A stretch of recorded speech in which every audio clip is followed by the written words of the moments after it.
The text message glowed on the screen like a neon sign in the darkness of Natalie's bedroom. Can't wait to see you tonight, baby. Emma is at soccer practice until 8. Love you always, V. The phone wasn't hers. It belonged to her husband Alexander, who was currently in the shower, humming their wedding song like he didn't have a care in the world. Like he hadn't just destroyed their 5-year marriage with a single message from someone named V. Natalie's hands shook as she read the message again. Emma. That was Alexander's daughter from his first marriage. The same Emma who called Natalie fairy tale mom behind her back, thinking she was stupid enough not to notice. The same Emma who lived with them every other week and had been acting strange lately, giving Natalie looks that seemed to say she knew something Natalie didn't. The bathroom door handle turned. Natalie quickly placed the phone back on the nightstand and pretended to be asleep, her heart hammering against her ribs like a trapped bird. Alexander climbed into bed beside her, his hair still damp from the shower, and kissed her shoulder gently.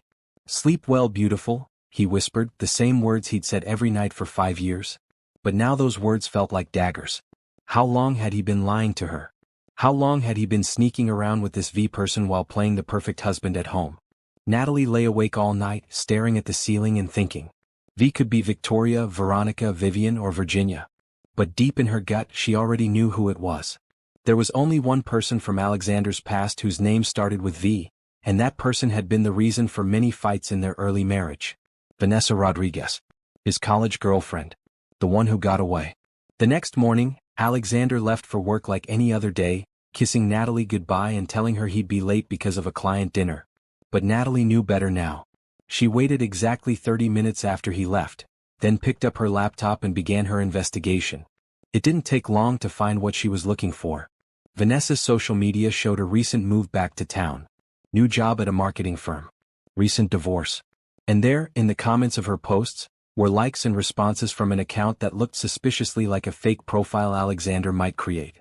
Natalie's stomach twisted as she scrolled through months of interaction between them. The flirting was obvious once you knew what to look for. The inside jokes, the references to their shared past, the way Vanessa would post about being lonely and Alexander's fake account would always be the first to respond with comfort. But the worst part came when she found the photos. Hidden deep in Vanessa's tagged photos was a picture from 2 months ago. A restaurant Natalie recognized. The same restaurant where Alexander had claimed to have his client dinner that night. And there he was, sitting across from Vanessa, both of them laughing like teenagers. The date matched perfectly with the night Alexander had come home smelling like perfume and claiming he'd hugged his female client goodbye because she'd had too much wine. Natalie had believed him then.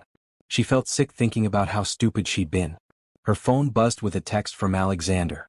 Working late again tonight. Don't wait up. Love you. Love you. The words made her want to throw her phone across the room. Instead, she made a decision. If Alexander was going to lie to her, she was going to find out the complete truth. She grabbed her car keys and drove to Emma's school. It was early dismissal day, and she knew Emma would be waiting for her regular pickup. Natalie. Emma waved from the school steps, her backpack slung over one shoulder. At 15, she was already taller than Natalie and had her father's dark hair and eyes. Hey, sweetie. How was school? Natalie asked as Emma climbed into the passenger seat. Fine. Emma buckled her seatbelt but avoided eye contact. Dad said he's working late again tonight. Yeah, he told me. Natalie pulled out of the school parking lot, her mind racing. Emma, can I ask you something? Sure. Has your dad seemed different lately? Distracted or anything? Emma's face went pale. She stared out the window for a long moment before answering. Why are you asking me that? Just wondering. Marriage stuff, you know. I don't really want to talk about marriage stuff with you. Emma's voice was sharp, and there was something in her tone that made Natalie's chest tighten. Okay. That's fine. But it wasn't fine. Nothing was fine. They drove the rest of the way home in silence. Emma disappeared into her room immediately, claiming she had homework. But Natalie heard her on the phone, speaking in hushed tones to someone. At 6 o'clock, Natalie made dinner for 2, even though she knew Alexander wouldn't be home. She set the table with their good dishes and lit candles, trying to hold on to some piece of normalcy. But when 7 o'clock came and went, she gave up pretending. She was loading the dishwasher when she heard Emma's door open. Footsteps came down the hallway and Emma appeared in the kitchen doorway. Natalie? I need to tell you something. Natalie's hands stilled on the plate she was rinsing. What is it? Emma shifted her weight from foot to foot, looking younger than her 15 years. I know about Dad and Miss Rodriguez. The plate slipped from Natalie's hands and shattered in the sink. Water splashed everywhere, but she barely noticed. What did you say? I know about Dad and Miss Rodriguez. My teacher from middle school. She's been texting him for months. I saw the messages on his phone when he left it in the car. Emma's voice was small and guilty. I didn't know how to tell you. Natalie gripped the edge of the counter, her knuckles white. Vanessa Rodriguez wasn't just Alexander's college girlfriend. She was Emma's former teacher. The woman who had helped Emma through a difficult time in 7th grade when she was being bullied. The woman Natalie had personally thanked at parent-teacher conferences. The woman who had been in their home multiple times for school events and end-of-year parties. How long have you known? Natalie's voice came out as a whisper. Since before Christmas. They've been meeting up. Dad told me not to tell you because it would hurt your feelings, and that adults sometimes need to work through complicated things. Emma started crying. But I felt so bad keeping it secret. And she keeps asking me questions about you when I see her around town. What you like to do, what makes you happy, stuff like that. It's weird. Natalie felt like she was drowning. 6 months. Alexander had been cheating on her for 6 months, and his daughter had known the entire time. Vanessa Rodriguez had been studying her through Emma, learning her habits and preferences like she was gathering intelligence for a war. Emma, I need you to go to your room right now. Are you mad at me? No, baby. I'm not mad at you. I just need some time to think. Emma nodded and hurried back to her room. Natalie heard the door close softly, and then she was alone with the truth that was bigger and uglier than she had imagined. She walked to the living room and sat on the couch she and Alexander had picked out together 3 years ago. Everything in this house had been chosen together. Every piece of furniture, every paint color, every picture on the walls. They had built this life as a team. But Alexander had been tearing it down behind her back for months. Her phone buzzed with another text from him. Client dinner running really late. Might just stay at the office tonight. Sleep tight, baby. Natalie stared at the message until the words blurred together. Then she did something that surprised even her. She took a screenshot of the text, opened a new document on her laptop, and started typing. She was going to document everything. Every lie, every late night, every suspicious phone call. If Alexander wanted to destroy their marriage, fine. But she wasn't going to let him destroy her in the process. By the time she finished documenting everything she could remember from the past 6 months, it was nearly midnight. Her phone showed no new messages from Alexander. No goodnight text. No checking to see if she made it to bed safely. For the first time in 5 years, Natalie fell asleep on the couch alone, clutching her laptop like a shield. And for the first time in months she slept soundly because at least now she knew the truth. Even if the truth was going to destroy everything she thought she knew about her life. Natalie woke up on the couch at 5 in the morning with a crick in her neck and her laptop still balanced on her chest. The house was quiet, which meant Alexander hadn't come home at all. She checked her phone. No messages. For a moment she considered calling him. Demanding to know where he was, who he was with, and when he planned to come home to his wife. But then she remembered Emma's tear-stained face from the night before, and her anger hardened into something colder and more determined. Instead of calling, she got dressed and drove to Alexander's office building. His car was in the parking lot, which meant his story about staying at the office might actually be true. Or it meant he'd driven straight there from wherever he'd really spent the night. Either way, she was going to confront him on his turf, where he couldn't run away or make excuses. She took the elevator to the 15th floor and walked through the glass doors of Morrison & Associates, the law firm where Alexander worked as a partner. The receptionist, a young woman named Kelly, looked surprised to see her. Mrs. Morrison. You're here early. Mr. Morrison isn't in yet. Natalie smiled sweetly. That's strange. His car is in the parking lot. Kelly's face went pink. Oh, maybe he came in through the other entrance? Let me call his office. But before Kelly could pick up the phone, Alexander appeared in the hallway leading from the back offices. His hair was messy, his shirt was wrinkled, and he looked like he'd slept in his clothes. Which he probably had. Natalie? What are you doing here? His voice was too loud, too surprised. I came to bring you coffee. She held up the travel mug she'd grabbed from her car. Since you worked so late last night. Alexander's eyes darted to Kelly, who was trying very hard to look busy with her computer. That's sweet, honey, but you didn't need to do that. I wanted to. Can we talk in your office? She could see him weighing his options. Refusing would look suspicious in front of Kelly. Accepting meant dealing with her questions. But he nodded and led her down the hallway to his corner office. The moment he closed the door behind them, Natalie set the coffee on his desk and turned to face him. Where were you last night, Alexander? I told you. Working late, then I slept here. We have a big case coming up and I needed to. Stop. The word came out sharper than she intended. Just stop lying to me. Alexander's face went pale. I don't know what you're talking about. Natalie pulled out her phone and opened the screenshot she'd taken of his text. You said you were staying at the office. But you texted me at 11:47 p.m. saying you might stay here. The building locks at 11, Alexander. Security doesn't let anyone in or out after that unless it's an emergency. So either you were already here at 11:47, which means you lied about the client dinner, or you weren't here at all.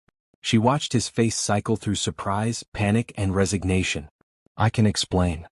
I'm sure you can. You're a lawyer. You're good at explanations. Natalie sat down in the chair across from his desk. Go ahead. Explain how you've been cheating on me with Vanessa Rodriguez for 6 months. The color drained completely from Alexander's face. Who told you that? Does it matter? What matters is that it's true. Natalie's voice was surprisingly steady. Emma knows, Alexander. Your 15-year-old daughter has been keeping your affair secret because you told her it would hurt my feelings. Do you have any idea what that's been doing to her? Alexander sank into his desk chair like his legs had given out. It's not what you think. Really? What is it then? Vanessa and we've been talking. Working through some old issues. It's not physical. Natalie laughed, but there was no humor in it. Old issues? She was Emma's teacher, Alexander. She's been in our home. She knows everything about our life because she's been pumping your daughter for information about me. That's not, she wouldn't. Wouldn't what? Use your daughter to spy on your wife? Study my habits so she could figure out the best way to steal my husband? Natalie leaned forward. Tell me, what has she learned about me? What does she know about what makes me happy, what I like to do, how I spend my days? Alexander's silence was answer enough. You know what the worst part is? Natalie continued. I trusted her. When Emma was having trouble in 7th grade, I was grateful to have such a caring teacher. I invited her to our home. I sent her thank you notes. I recommended her to other parents. Natalie, please. Let me explain what really happened. What really happened is that you threw away 5 years of marriage for your college girlfriend. What really happened is that you turned your daughter into an accomplice in your affair. What really happened is that you made me look like a fool while you and Vanessa laughed about it behind my back. Alexander started to speak, but Natalie held up her hand. I'm not done. Here's what's going to happen. I'm going home to pack my things. You can figure out how to explain to Emma why her stepmother is leaving. You can figure out how to explain to your clients why your personal life is about to become very public. And you can figure out how to explain to Vanessa why her dream reunion is going to cost both of you everything. You can't leave. We can work this out. Go to counseling, figure things out. Work what out exactly? The fact that you've been lying to me for months? The fact that you involved your child in your deception? The fact that you chose someone else over the woman who loved you enough to raise your daughter like she was her own? Natalie stood up and walked to the door. But before she opened it, she turned back to face him one more time. You know what Emma called me yesterday? When she was trying to work up the courage to tell me about your affair? She called me her fairy tale mom. She said I made her believe in happy endings. Alexander's eyes filled with tears. Natalie, don't do this. We can fix this. No, we can't. Because you didn't just cheat on me, Alexander. You stole that little girl's belief in fairy tales. And that's something I can never forgive. Natalie walked out of his office, through the reception area and into the elevator. She didn't look back. But she could hear Alexander calling her name until the elevator doors closed. The drive home took 20 minutes, but it felt like hours. By the time she pulled into their driveway, Emma was already waiting on the front porch with her school backpack. Is it true? Emma asked as Natalie walked up the steps. Are you leaving? Yes, sweetheart. I am. Emma started crying immediately. It's my fault. I should have told you sooner. I should have made Dad stop. Natalie dropped her purse and gathered Emma into her arms. This is not your fault. None of this is your fault. Your father made choices and now there are consequences. But you didn't do anything wrong. But if I had told you earlier, maybe you could have stopped him. Maybe you could have made him choose you instead. Emma, listen to me. Natalie held the girl's face in her hands. Your father didn't choose Vanessa over me. He chose deception over honesty. He chose selfishness over family. He chose easy over right. That's not about me not being good enough. That's about him not being the man I thought he was. Are you ever coming back? The question broke Natalie's heart. I don't know, baby. I really don't know. Can I come with you? You know you can't. Your place is here with your dad. But Emma, I want you to remember something. What happened between your father and me doesn't change how I feel about you. You will always be my daughter in every way that matters. Emma cried harder. But what if I never see you again? You will. I promise you will. Maybe not right away, but someday. And when you do, I want you to be proud of the woman you've become. I want you to be strong and honest and brave. Can you do that for me? Emma nodded through her tears. Natalie kissed the top of her head and then went inside to pack. She moved quickly and efficiently, taking only what she absolutely needed. Clothes, important documents, her laptop, and the few pieces of jewelry that had belonged to her mother. Everything else could stay. The furniture, the dishes, the pictures, the life she'd built with Alexander. All of it could stay and rot for all she cared. As she was loading the last suitcase into her car, Alexander pulled into the driveway. He got out of his car slowly, like he was walking to his own execution. Natalie, please. Don't do this. We can work it out. No, we can't. I'll end it with Vanessa. I'll never speak to her again. We can go to counseling. We can take a trip. We can do whatever you want. Natalie closed her car door and turned to face him. Alexander, what you want is for me to pretend this never happened. You want me to swallow my pride and my pain and go back to being your happy little wife while you figure out how to be more careful next time. That's not true. Isn't it? Because if you really wanted to fix this, you would have ended it with Vanessa the moment you realized you still had feelings for her. You would have come to me and said, Natalie, I'm struggling with something and I need help. But instead, you chose to sneak around behind my back for months while using our daughter as your accomplice. Emma's not our daughter. She's my daughter. The words hit Natalie like a physical blow. She actually took a step backward. Excuse me? Alexander realized what he'd said and immediately tried to backtrack. I didn't mean it like that. I just meant. No, you meant it exactly like that. Emma's your daughter, and I'm just the woman who happened to be married to you when you needed someone to help raise her. Natalie, that's not. That's exactly what you think. And you know what? You're right. Emma is your daughter. This is your house. This is your life. And I was just borrowing it for a while. Natalie got into her car and started the engine.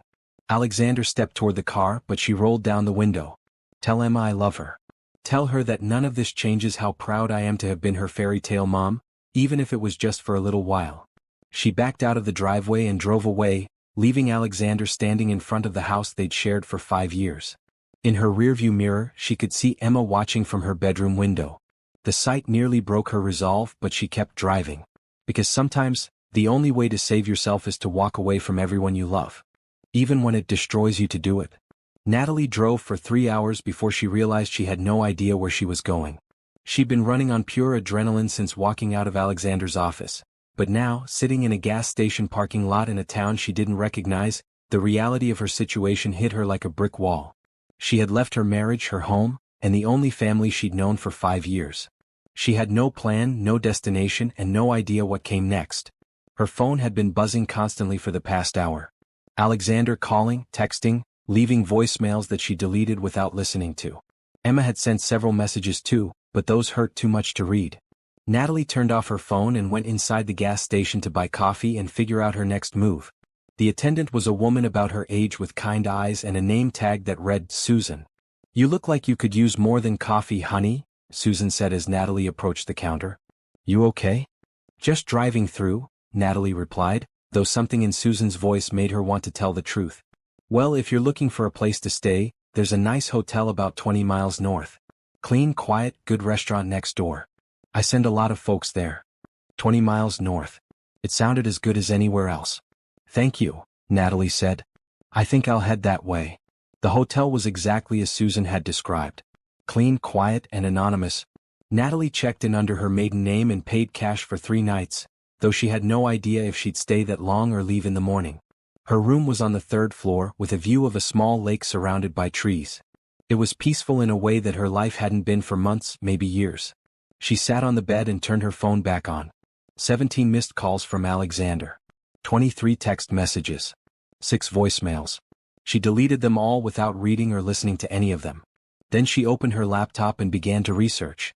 If she was going to disappear from her old life, she needed to build a new one. And she needed to do it fast, before her anger faded and her loneliness convinced her to go back to a marriage that had been broken for months. By the end of the first day she had opened a new bank account online, transferred half of their joint savings into it, and started looking at apartments in cities where she had no connections. Places where Alexander would never think to look for her. By the end of the second day she had found a furnished apartment in Portland, Oregon, and submitted an application with first month's rent and a security deposit. She'd also started researching business opportunities in the area. By the end of the third day she had a plan. Natalie Morrison was disappearing forever. In her place would be Natalie Hayes, a marketing consultant starting fresh in a new city with a new business and a new life. She drove to Portland over the next 2 days, taking her time and staying in small hotels along the way. Each mile between her and her old life felt like a weight lifting off her shoulders. The apartment was perfect. Small but bright, with large windows and hardwood floors. It was in a building full of young professionals and graduate students, people who were too busy building their own lives to ask too many questions about hers. She spent the first week buying basic furniture and setting up her new home office. She decided to start a boutique marketing firm specializing in helping small businesses develop their online presence. It was work she could do from anywhere with clients she could acquire remotely. More importantly, it was work that would let her use all the skills she developed over the years while building something that belonged entirely to her.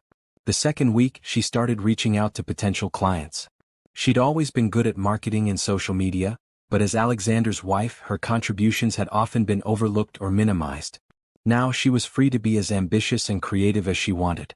Her first client was a small bakery that needed help with their Instagram presence. The owner, Maria, was a woman in her 60s who had been struggling to compete with chain stores in her area. "I don't understand all this internet stuff," Maria confessed during their first meeting. "But my granddaughter says I need to be on social media if I want to stay in business." Natalie spent the afternoon at the bakery, taking photos of Maria's beautiful pastries and learning about her family recipes that had been passed down for generations. By the end of the week, she'd created a social media strategy that showcased not just the food, but the story behind it. Within a month, Maria's business had doubled.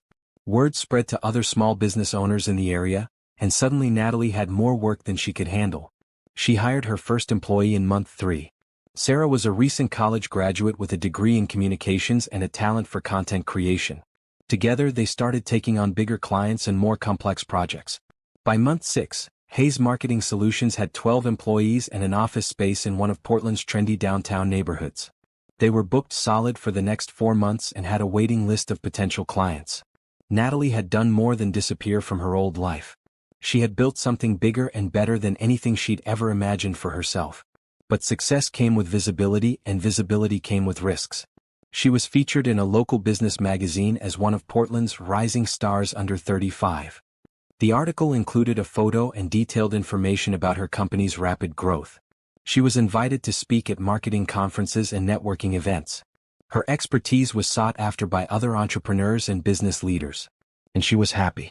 Genuinely, completely happy for the first time in years. She'd made friends with other business owners in her building. She'd started dating a professor from the local university, a kind man named Ryan who made her laugh and respected her ambition. She'd built a life that was entirely her own, free from the complications and compromises that had defined her marriage.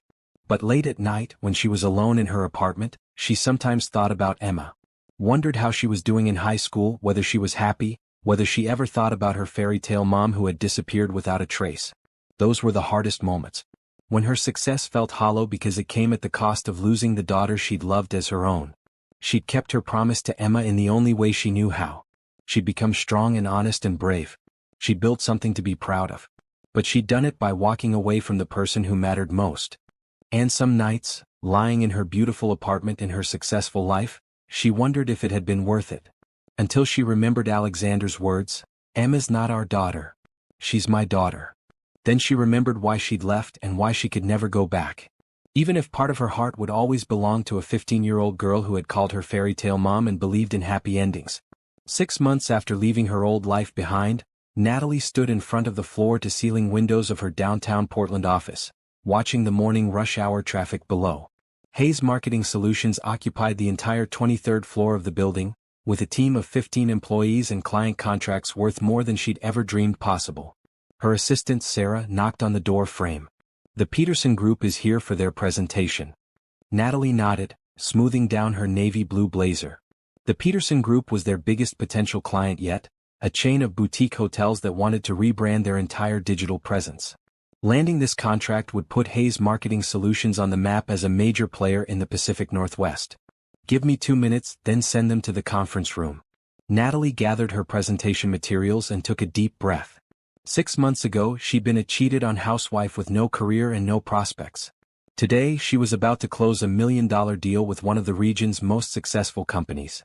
The transformation still surprised her sometimes. The Peterson Group team consisted of 3 executives, including the company's founder, Margaret Peterson herself. Margaret was a woman in her 70s who had built her hotel empire from a single bed and breakfast she'd inherited from her grandmother. "Ms. Hayes," Margaret said, shaking Natalie's hand with a firm grip, "I've heard impressive things about your company. Thank you, Mrs. Peterson. We're excited to show you what we can do." The presentation went flawlessly. Natalie and her team had spent weeks researching the Peterson Group's target demographic, analyzing their competitors, and developing a comprehensive strategy that would position their hotels as the premier choice for discerning travelers. "This is exactly what we need," Margaret said when the presentation concluded. "You understand our brand better than some of the agencies we've worked with for years." They shook hands on the deal right there in the conference room. A 12-month contract worth $1.2 million with options for renewal and expansion. After the Peterson Group team left, Natalie's employees gathered in the main office space for an impromptu celebration.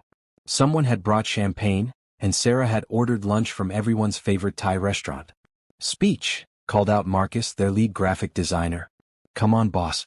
This is huge." Natalie climbed onto a chair so everyone could see her. Looking out at the faces of the team she'd built from nothing, she felt a surge of pride and gratitude that nearly overwhelmed her. 6 months ago, Hayes Marketing Solutions was just an idea and a dream, she began. Today we're closing deals with some of the biggest companies in the region. But this success isn't mine alone. Every single person in this room contributed to making this happen. The team cheered and raised their glasses. "I want you all to know that this is just the beginning. We're going to keep growing, keep pushing boundaries, and keep proving that a small company with big ideas can compete with anyone." As the celebration continued around her, Natalie stepped back into her office to process what had just happened. She'd built this company from nothing, and now it was successful beyond her wildest dreams. Her phone buzzed with a text from Ryan, the professor she'd been dating for the past 2 months. "Heard about the Peterson deal through the business grapevine. Congratulations. Dinner tonight to celebrate?" She smiled and texted back. "Absolutely. Pick me up at 7? Ryan was everything Alexander hadn't been. He was supportive of her career, proud of her success, and honest about his feelings. They'd met at a networking event, where he'd been genuinely interested in her work rather than trying to impress her with his own accomplishments. At 7 o'clock sharp, Ryan appeared in her office doorway with a bouquet of flowers and a bottle of champagne. "For the most successful woman I know," he said, kissing her cheek. They went to her favorite restaurant, a small Italian place where the owner knew them by name. Over dinner, Ryan listened with genuine interest as she told him about the presentation and the deal. "You know what I love most about your success?" he said as they shared dessert. "What's that?" "You built it entirely on your own terms. You didn't compromise who you are or what you believe in. You just found a way to be the best version of yourself." His words hit her unexpectedly hard. For so many years, she'd been trying to be the best version of what Alexander wanted her to be. The perfect wife, the perfect stepmother, the perfect supporter of his career and dreams. She'd never realized how exhausting it was until she stopped doing it. "Thank you," she said quietly. "That means more to me than you know." Later that night, as Ryan walked her to her apartment door, he stopped and turned to face her. "Natalie, I need to tell you something." Her stomach clenched. In her experience, conversations that started with those words never ended well. "What is it?" "I'm falling in love with you," he said simply. "I know it's only been 2 months and I know you're not looking for anything serious right now. But I needed you to know." She stared at him, unable to speak for a moment. When was the last time someone had told her they loved her and it had felt like a gift instead of a burden? "I'm scared," she admitted. "Of what?" "Of trusting someone again. Of letting someone close enough to hurt me." Ryan nodded. "I understand. But Natalie, whoever hurt you before, they were an idiot. And they lost something precious when they lost you." He kissed her gently and left her standing in the hallway, her heart racing and her mind spinning. Inside her apartment, she poured herself a glass of wine and sat on her couch, looking out at the city lights. Her phone sat silent on the coffee table. For the first time in months, she found herself wondering what Alexander and Emma were doing. Were they happy? Had Alexander married Vanessa? Was Emma adjusting to having her former teacher as a stepmother? The questions hurt, but not as much as they used to. Time and success had dulled the sharp edges of her pain, leaving behind something more like curiosity than anguish. She picked up her laptop and, for the first time since leaving, searched for news about her former life. What she found surprised her. Alexander's law firm had lost several major clients in recent months. There were rumors about his personal life affecting his professional reputation. One article mentioned a messy divorce that had created conflicts of interest with several cases. Emma had made the honor roll at her high school. Her picture was in the local newspaper, smiling at an academic awards ceremony. She looked older, more mature, but there was something in her eyes that seemed sad. There was no mention of Alexander remarrying. No social media posts about Vanessa. No evidence that the great love affair that had destroyed her marriage had led to anything lasting. Natalie closed the laptop and finished her wine. Whatever was happening in her old life, it was no longer her concern. She had built something new and beautiful from the ashes of what Alexander had destroyed. And tomorrow she would keep building. 1 year after leaving her marriage, Natalie stood on the stage of the Portland Convention Center, looking out at an audience of 500 business leaders and entrepreneurs. She was the keynote speaker at the Pacific Northwest Marketing Summit, the youngest person ever to hold that honor. Success isn't about having the perfect plan, she told the audience. It's about having the courage to start over when your first plan falls apart. The words carried extra weight because she was living proof of them. Hayes Marketing Solutions had grown from a one-woman operation to a company with 35 employees and offices in 3 cities. They'd been featured in Forbes Incorporated magazine and the Wall Street Journal. But more than the business success, Natalie had found something she'd never had before: complete ownership of her life and choices. After her speech, she was surrounded by people wanting to network, ask questions, and pitch their own ideas. She smiled and shook hands and exchanged business cards, but her attention was caught by a familiar face in the crowd. Rebecca Chin, the woman who had been her closest friend during her marriage to Alexander. Rebecca was trying to get her attention from across the room, but the crowd was too thick. Natalie excused herself from the conversation she was having and made her way over to Rebecca, her heart pounding. This was the first person from her old life that she'd seen since leaving. Natalie? Oh my God, I can't believe it's really you. Rebecca's eyes were wide with shock. I've been trying to find you for months. Rebecca. Natalie wasn't sure whether to hug her or run away. What are you doing here? I work for a tech company now. We were hoping to get Hayes Marketing Solutions to bid on a project. Rebecca shook her head in amazement. I had no idea you were the owner. When I saw your name in the program, I thought it had to be a coincidence. They found a quiet corner of the convention center where they could talk privately. Natalie, everyone's been worried sick about you. You just disappeared. Alexander had private investigators looking for you. Emma was devastated. The mention of Emma's name hit Natalie like a physical blow, but she kept her expression neutral. I needed to start fresh. But why didn't you tell anyone where you were going? Why didn't you at least let Emma know you were okay? Because I knew if I stayed in contact with anyone from my old life, I'd never be able to move forward. Natalie's voice was steady, but her hands were shaking. I had to cut all ties completely. Rebecca studied her face. You look different. Stronger. Happier. I am. But Natalie, there are things you should know.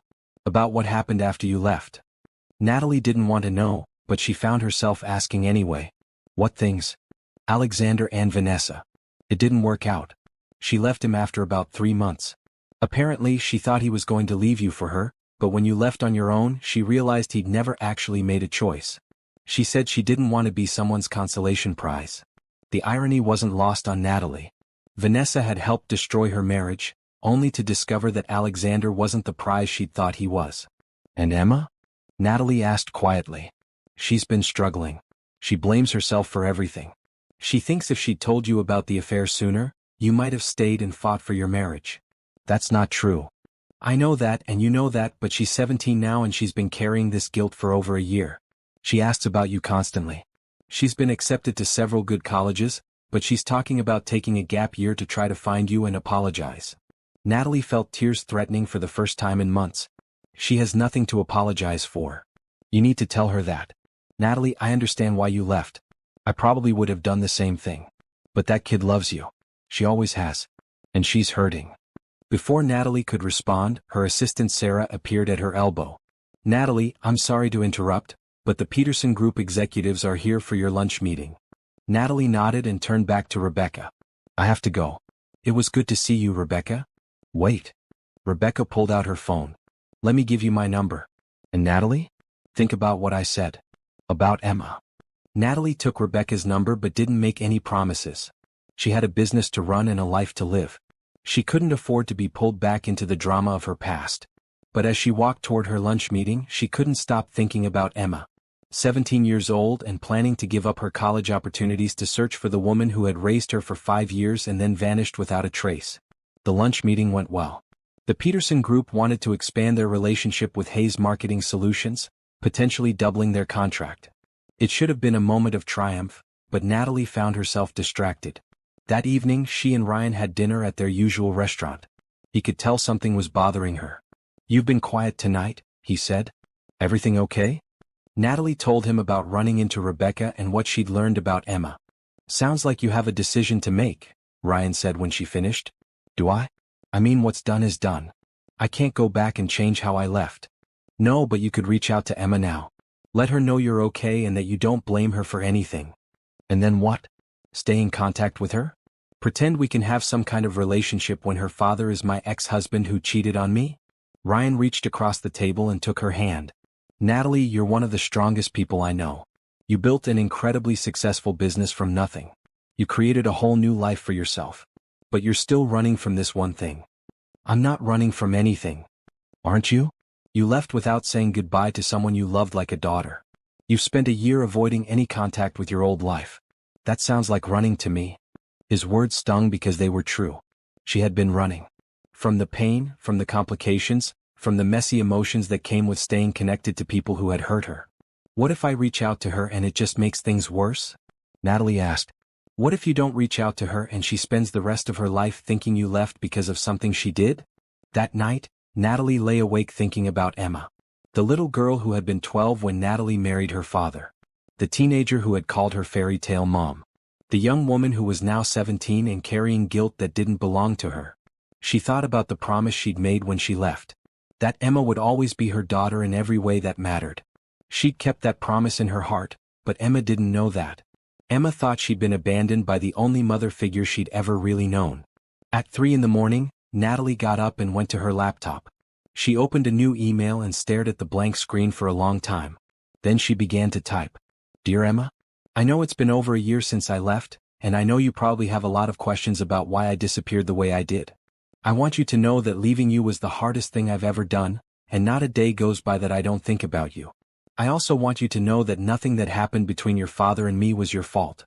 You were a child caught in the middle of adult problems, and I never should have put you in that position. I'm proud of the young woman you've become. I saw your picture in the newspaper when you made the honor roll and I couldn't stop smiling. You're going to do amazing things with your life. I hope someday you can forgive me for leaving the way I did. I hope you understand that I didn't leave because I stopped loving you. I left because I had to save myself, and I didn't know how to do that while staying connected to a situation that was destroying me. You will always be my daughter in every way that matters. Nothing will ever change that. Love always, Natalie. She read the email 3 times, then closed the laptop without sending it. Some bridges, once burned, couldn't be rebuilt with just words. But maybe someday she'd be brave enough to try. 2 years after leaving her marriage, Natalie's life had taken on a rhythm that felt both comfortable and exciting. Hayes Marketing Solutions had expanded to include offices in Seattle, San Francisco, and Denver.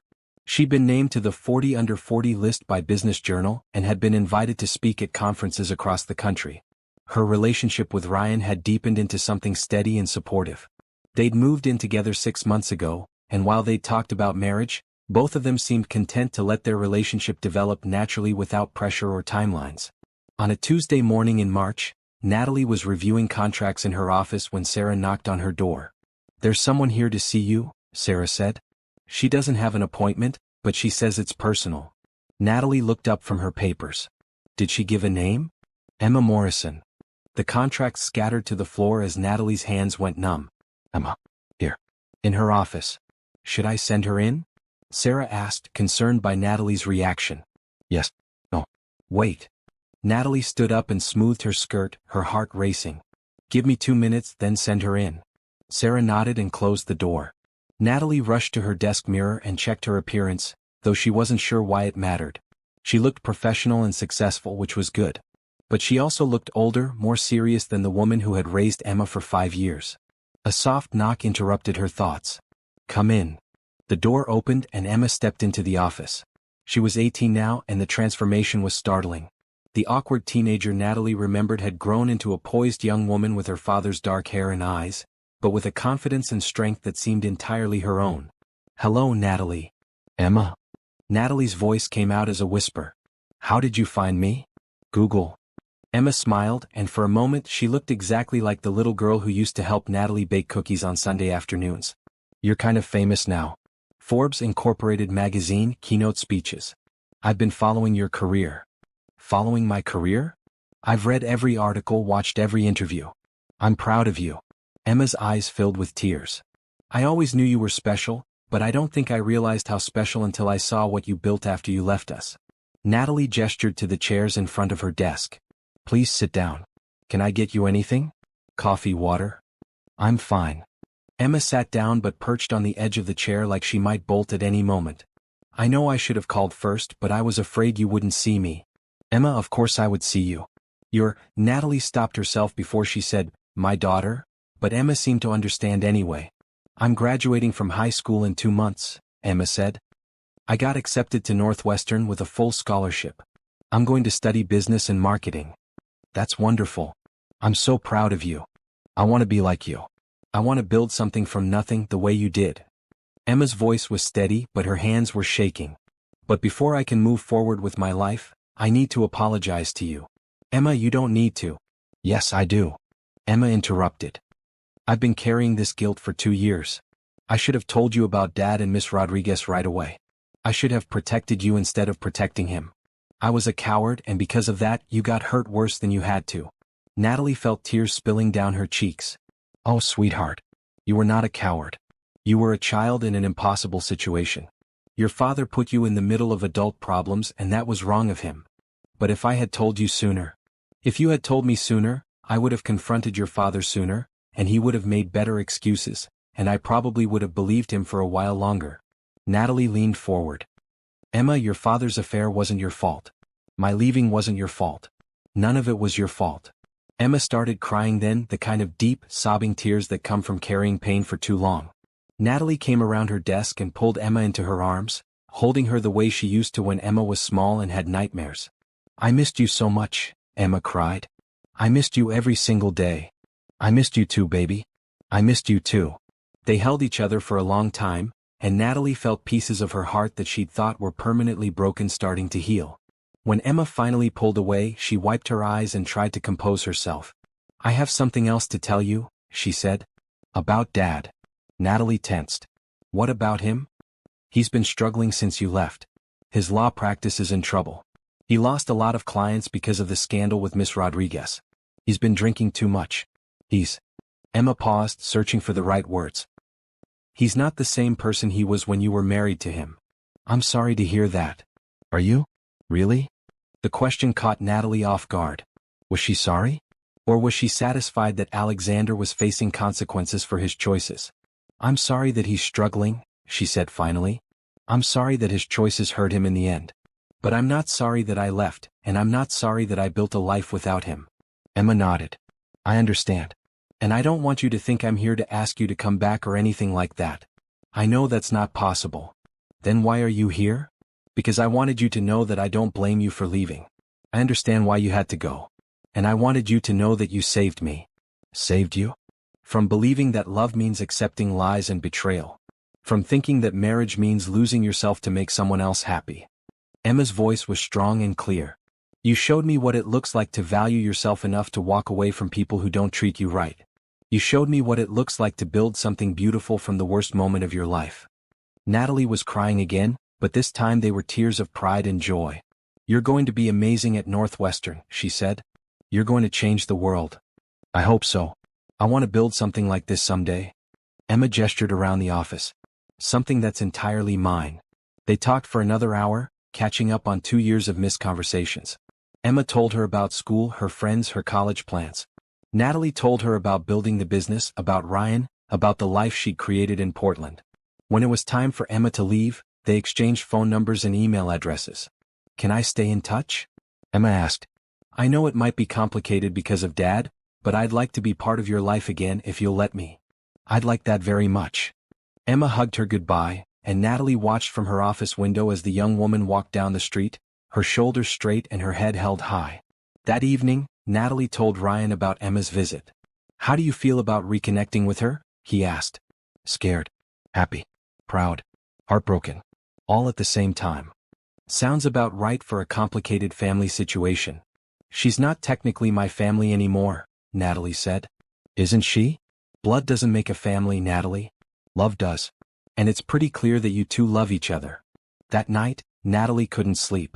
She kept thinking about Emma, about the confident young woman she'd become, about the conversation they'd had. At midnight, her phone buzzed with a text from Emma. "Thank you for seeing me today. Thank you for not hating me. Thank you for showing me how to be strong. I love you, Mom." Natalie stared at the word Mom until it blurred through her tears. She'd lost a marriage, a home, and a life she'd thought was perfect. But she'd gained something more valuable, the knowledge that she could survive anything, build anything, become anything she decided to be. And now she had her daughter back. Not the way she'd expected, not in the family structure she'd originally planned, but in a way that was honest and real and based on choice rather than obligation. She texted back, "I love you too, Emma. I'm so proud of the woman you've become." Then she turned off her phone and went to sleep, feeling more complete than she had in 2 years. 3 months after Emma's visit, Natalie was in her office reviewing quarterly reports when Sarah knocked on her door with an expression of barely contained excitement. "You need to see this," Sarah said, practically bouncing on her toes. She handed Natalie a tablet with a news article pulled up. The headline read, "Morrison and Associates Law Firm Faces Federal Investigation for Client Fund Mismanagement." Natalie's stomach clenched as she read the article. Alexander's law firm was being investigated for mishandling client funds. Several former clients had filed complaints claiming that money held in trust had been used for other purposes without their knowledge or consent. "There's more," Sarah said, swiping to another article. "This one came out this morning." The second article was worse. It detailed a class action lawsuit against the firm, with clients claiming that Alexander had used their settlement funds to cover the firm's operating expenses and personal debts. The article mentioned that the firm was likely to face criminal charges, not just civil penalties. "Sarah, why are you showing me this?" "Because Morrison and Associates was trying to poach 3 of our biggest clients last month. Remember? They were offering cut-rate prices and promising faster results." Sarah's eyes were bright with what looked like vindication. Apparently they were desperate for cash. Natalie set down the tablet and stared out her office window. She felt no satisfaction in reading about Alexander's downfall. If anything, she felt sorry for him. And worried about Emma. "Get me Emma Morrison on the phone," she told Sarah. Emma answered on the second ring. "Natalie? Is everything okay? I just saw the news about your father's firm. How are you holding up?" There was a long pause. "I was wondering if you'd see that." "I'm okay." "Well, as okay as I can be considering my father might go to prison." "Emma, where are you right now?" "I'm at school. Northwestern. I'm supposed to be in economics, but I've been hiding in the library since the story broke this morning. Reporters called my dorm room. Do you need anything? Money, a place to stay, legal help?" "Actually, I was hoping I could ask you for advice." "About Dad." Natalie's heart clenched. "What about him?" "He called me last night. He's been drinking and he was crying and he kept saying he was sorry. He said he ruined everything and that he wished he could go back and choose differently." "Choose differently about what?" "About you. About Miss Rodriguez. About the money stuff. He said losing you was the beginning of everything falling apart, and now he's lost everything else too." Natalie closed her eyes. She'd wondered if this day would come. The day when Alexander's choices caught up with him completely. "Emma, your father made a series of bad decisions. The affair was just the first one. He could have chosen to end it and work on our marriage. Instead, he chose to lie and sneak around. He could have chosen to face his business problems honestly. Instead, he chose to steal from his clients." "I know. But Natalie, he's talking about hurting himself. I'm scared." The words hit Natalie like a physical blow. Whatever Alexander had done to her, whatever pain he'd caused, she didn't want him to hurt himself. And she couldn't bear the thought of Emma losing her father, especially not like that. Have you talked to anyone else about this? A counselor, another family member? There isn't anyone else. Dad's parents are dead. His brother lives in Japan. And I can't talk to my mom because she's never been part of my life. Emma's voice broke. I know I don't have the right to ask you this, but I don't know who else to call. You have every right to ask me anything. I'm your mom in every way that matters, remember? Would you consider talking to him? I know it's a lot to ask after everything he did to you, but maybe if he heard your voice, if he knew you didn't hate him? Natalie felt like she was standing at the edge of a cliff. Everything in her wanted to say no. She'd worked so hard to build a life free from the complications of her past. She'd found peace and success and love. Why would she risk all of that by reopening old wounds? But then she thought about Emma, 18 years old and terrified that her father might harm himself. Emma, who had been caught in the middle of adult problems since she was 15. Give me his number, Natalie said. I'll call him. Really? You'd do that? For you, I'd do anything. Emma gave her Alexander's cell phone number and they hung up. Natalie stared at the number for a long time before dialing. Alexander answered on the fourth ring. Hello. His voice was rough and slurred. He'd been drinking just as Emma had said. Alexander, it's Natalie. There was a long silence. Then, Natalie? Is this really you? Yes, it's me. Emma called me. She's worried about you. She told you about the investigation? I saw it in the news. Alexander, what happened? How did things get so bad? I don't know. His voice was thick with tears. After you left, everything just started falling apart. I couldn't concentrate on work. I was drinking too much. I made stupid decisions with the business accounts. I thought I could fix it before anyone noticed, but you couldn't. No. And now I'm going to lose everything. My license, my practice, probably my freedom. Emma's going to be humiliated when all of this comes out. Emma's going to be fine. She's strong and smart and she has a full scholarship to Northwestern. She's going to build an amazing life for herself. She's strong because of you. You raised her to be strong. Natalie felt tears threatening. Alexander, I need you to listen to me.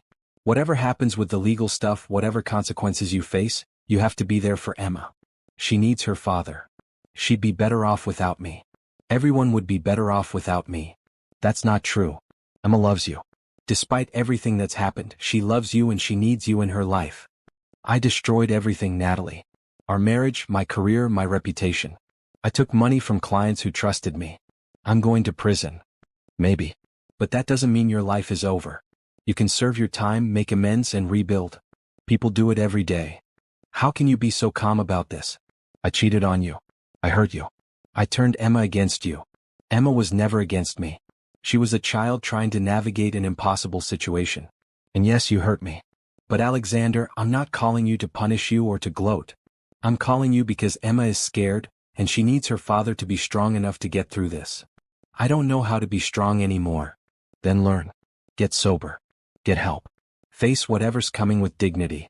Show Emma that even when we make terrible mistakes, we can still choose to do better. There was a long pause. Why are you helping me? After everything I did to you? Because Emma asked me to. And because despite everything that happened between us, I don't want you to give up on your life. I'm so sorry, Natalie. For all of it. For the affair, for the lies, for the way I treated you. You deserved so much better. I know I did. That's why I left. That's why I built a new life.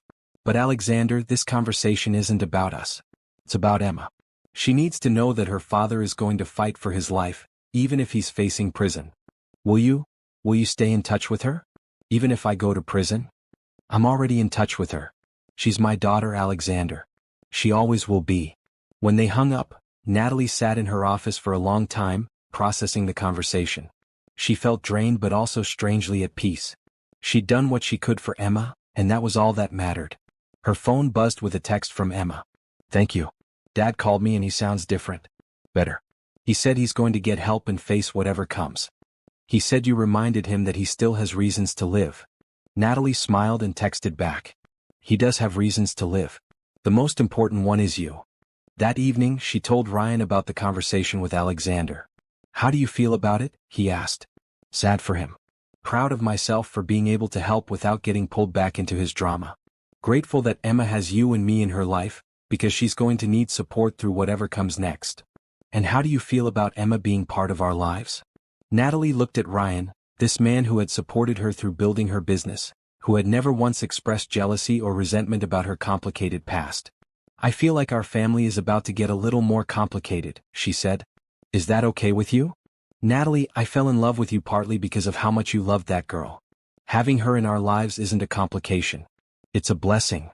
And as Natalie looked around at the life she'd built, at the man who loved her unconditionally and the daughter who had found her way back to her, she realized that sometimes the best revenge isn't hurting the people who hurt you. Sometimes the best revenge is building something so beautiful that it makes their betrayal look like the gift it actually was. 6 months later, Natalie was sitting in the boardroom of the Peterson Group, presenting a proposal that would expand their partnership into international markets. The contract was worth $15 million over 3 years, the largest deal in Hayes Marketing Solutions history. This is exactly the kind of innovative thinking we need, Margaret Peterson said after the presentation. Your company has exceeded our expectations at every turn. As they were signing the contracts, Margaret's assistant slipped into the room and whispered something in her ear. I'm sorry to interrupt, Margaret said, but there's a gentleman here who insists he needs to speak with Ms. Hayes. He says it's urgent. Natalie's stomach clenched. Only one person from her past would be bold enough to track her down at a business meeting. I'll handle this, she told Margaret. Please excuse me for a moment. She followed the assistant out to the reception area, where Alexander stood waiting. He looked older and thinner than she remembered, wearing a suit that seemed too big for him. His face was clean-shaven but drawn, with dark circles under his eyes. Alexander, what are you doing here? I need to talk to you. It's about Emma. Is she okay? She's fine. But Natalie, there's something you need to know. Natalie led him to a small conference room where they could speak privately. What's going on? The criminal case against me is going to trial next month. My lawyer says I'm probably looking at 3 to 5 years in prison. I'm sorry to hear that. That's not why I'm here. I'm here because Emma is planning to drop out of Northwestern to be closer to me during the trial. She wants to transfer to a local college so she can visit me in prison. Natalie felt like she'd been punched in the stomach. She can't do that. She has a full scholarship to one of the best business schools in the country. I know. I tried to talk her out of it, but she won't listen to me. She says she's not going to abandon her father the way. Alexander's voice trailed off. The way I abandoned you? She didn't say that exactly, but that's what she meant. Natalie was quiet for a moment, processing what she'd heard. Emma was sacrificing her future out of some misguided sense of loyalty, trying to make up for the fact that her stepmother had left when things got difficult. Alexander, I need you to listen to me very carefully. Emma is not responsible for fixing your mistakes or managing your consequences. She's 18 years old. She should be focused on her education and her future, not on visiting you in prison. I know that. But she won't listen to me. Then I'll talk to her. Would you?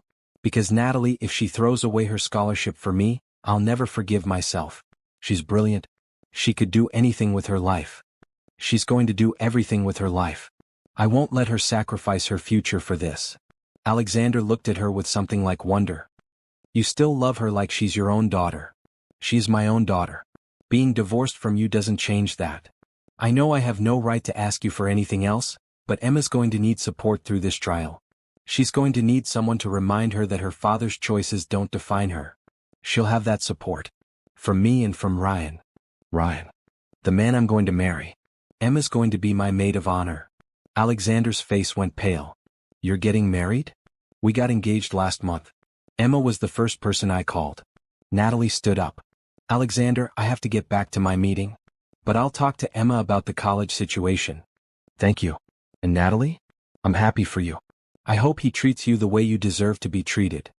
He does. That evening, Natalie called Emma from her hotel room. I heard about your plan to transfer schools, she said without preamble. Dad told you? Emma, you cannot throw away your education for this. I'm not throwing it away. I'm just changing schools. There are good business programs at colleges here. But none as good as Northwestern. Emma, your father is going to prison because he made bad choices. Don't let his bad choices derail your life too. I can't just abandon him. He has nobody else. You're not abandoning him by staying in school. You're honoring the sacrifice he made to give you a good education. What sacrifice? Emma, do you think your father started stealing from his clients because he was greedy? He started stealing because he was depressed and making poor decisions after our divorce. He was trying to keep his business afloat so he could continue paying for your private school, your college prep courses, your SAT tutoring. He was trying to maintain the lifestyle he thought you deserved. That's not my fault. No, it's not. But it shows how much your success means to him. If you throw away your scholarship to babysit him through a prison sentence, you're wasting the very thing he was trying to protect. Emma was quiet for a long time.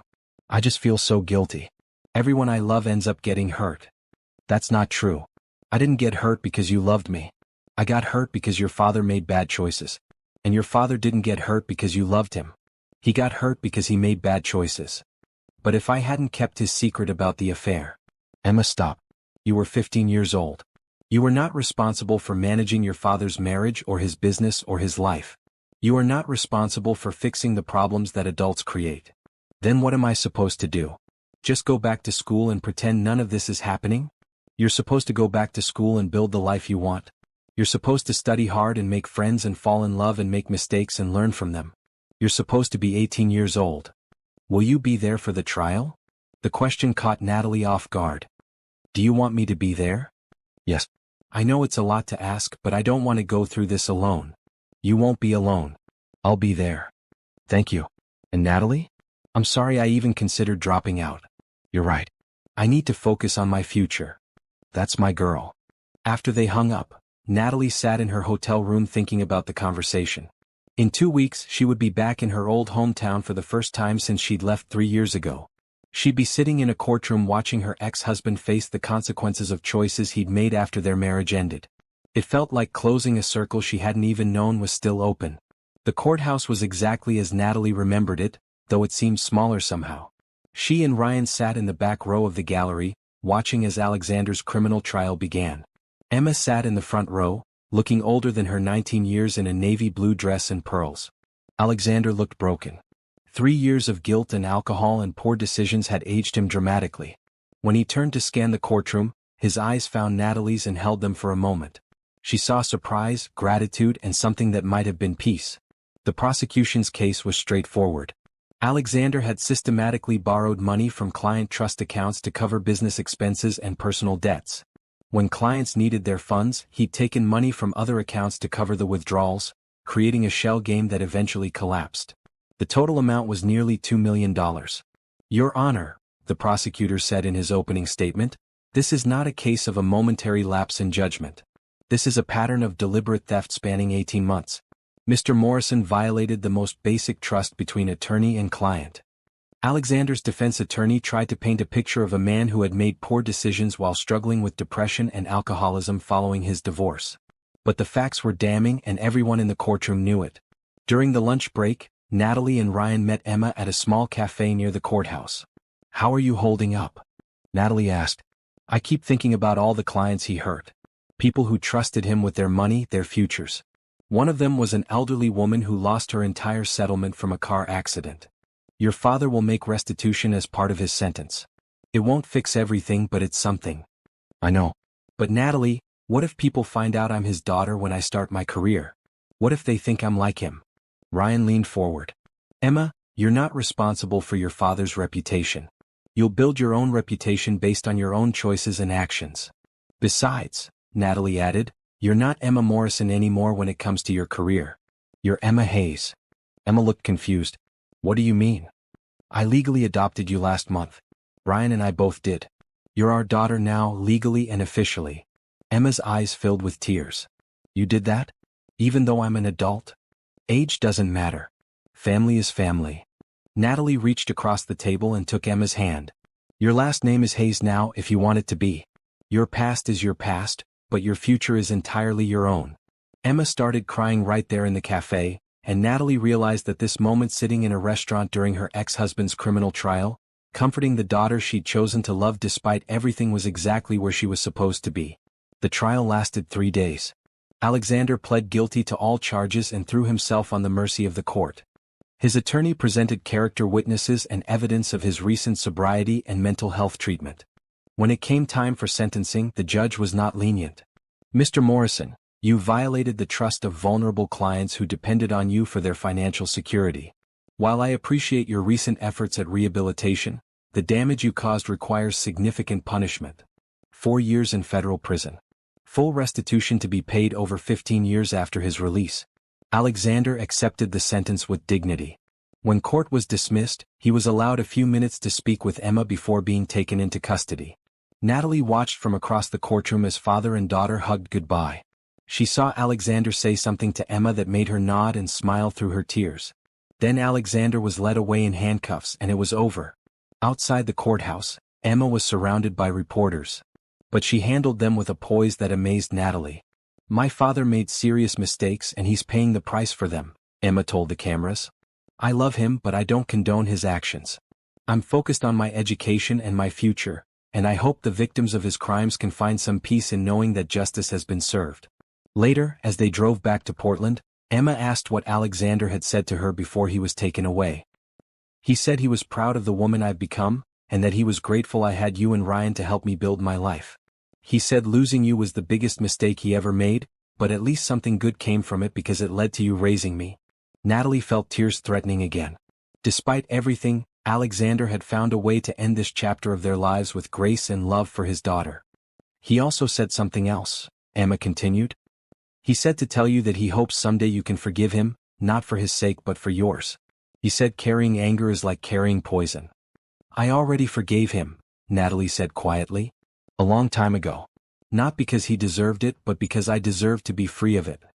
That evening, back in Portland, Natalie and Ryan and Emma sat on the deck of the house they now shared, watching the sunset over the mountains. "I have something to tell you both," Emma said. "I've decided to change my major." "To what?" Ryan asked. "I want a double major in business and criminal justice. I want to help people who've been victims of financial crimes.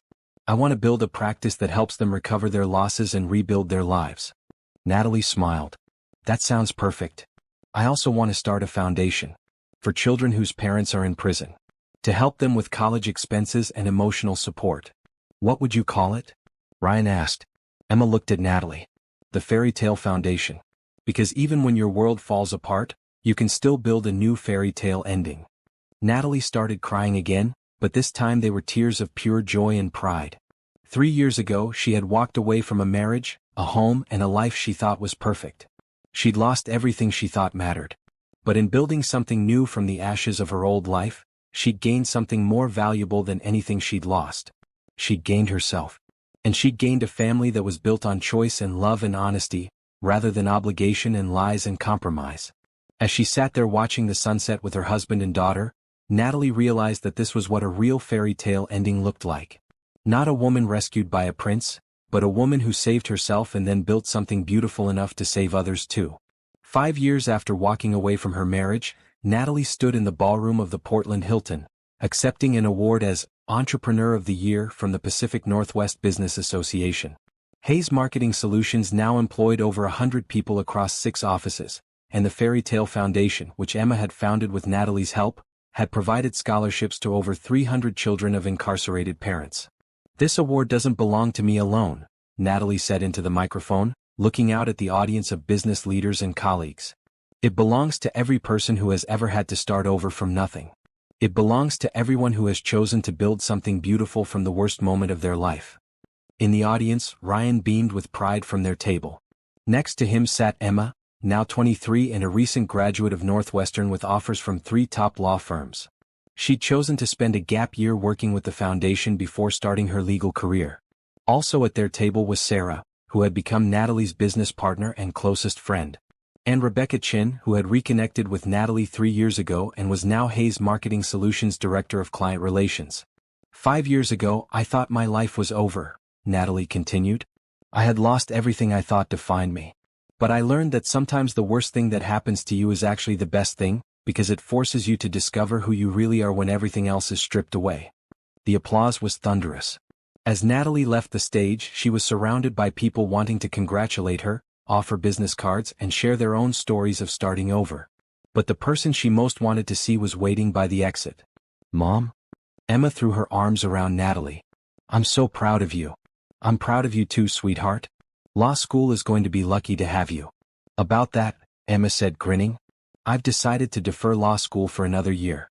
I want to expand the foundation nationally first. There are kids all over the country who need what we're providing. Natalie smiled. Emma had inherited her drive and ambition, but she channeled it toward helping others rather than just building wealth. Whatever you decide, you have our full support. Later that evening, at the after-party in their hotel suite, Natalie stepped out onto the balcony for some air. Ryan followed her. "Penny, for your thoughts," he said, wrapping his arms around her from behind. "I was thinking about Alexander." "Really? On tonight of all nights? He gets out of prison next month. Emma wants to visit him. How do you feel about that?" "I think it's good for both of them. She needs to forgive him so she can move forward completely. And he needs to see what an amazing woman his daughter has become." "And what about you? Any interest in seeing him?" Natalie considered the question. "Maybe someday. When enough time has passed that we can just be two people who used to know each other. When there's no pain left, just history." "You're a remarkable woman, Natalie Hayes." She turned in his arms and kissed him. "I'm a woman who learned that the best revenge is a life so good that you forget why you wanted revenge in the first place." 6 weeks later, Emma called Natalie from the parking lot of the federal prison where Alexander was being released. "How did it go?" Natalie asked. "Good. Strange but good. He looks older but healthier. He's been sober for 4 years, and he's completed his GED teaching certification. He's going to work with a literacy program for ex-offenders. That sounds like good work for him."